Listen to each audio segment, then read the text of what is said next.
alhamdulillah mana mashqqa kirib deganiga hozir 11-oy bo'ldi.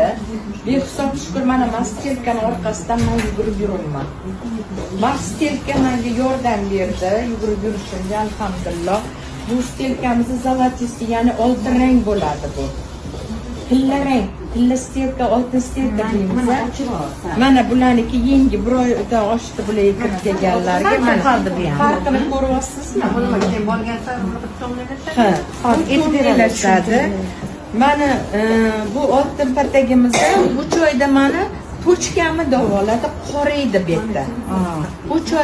3 oy davoladi, pielonefritim bor edi.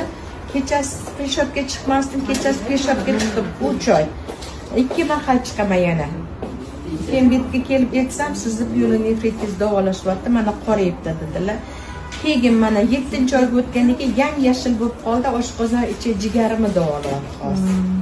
Ko'ryapsiz, mo'jiza narsani yam-yashil bo'ldi. Bu bizani jigar, oshqozon ichlarni davolayotsa yashil rangga kiradi.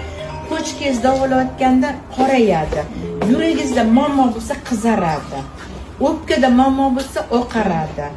Agarda qora taloda muammo bo'lsa sarg'ayadi.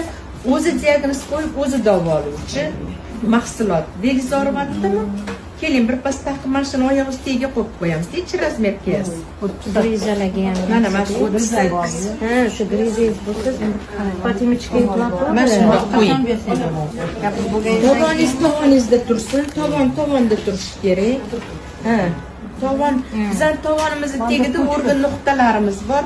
Bunda ham bizning butun organ nuqtalarimiz bor. Ikkalovi bu anaqa bitta magniti bor bu stelkaning magniti bilan bizning temir moddamiz ikkalovi reaksiya qon aylashini ta'minlab beradi bizning organlarimizga. Qarang, sizda qon aylashni yaxshilaydi, davleniya sahrlaringiz normallashadi, asablaringiz tinchlar, uyqularingiz ham zo'r bo'ladi buni kiygandan keyin. Keyin spora, valgus, varikoz, yastoyoli, artrit, artroz, opushleniya matka, opushleniya почка, grija, skolioz, protruziya, ya'ni ichki organlarimizni ham birma-bir davolaydi. 50 yilga garantiya bergan 1.430.000 turadi. Bebaho organlarimizga 1.430.000. Bitta doktorga borsangiz, shu pulingizni bitta analiz uchun oladi, to'g'rimi hozirgi paytda?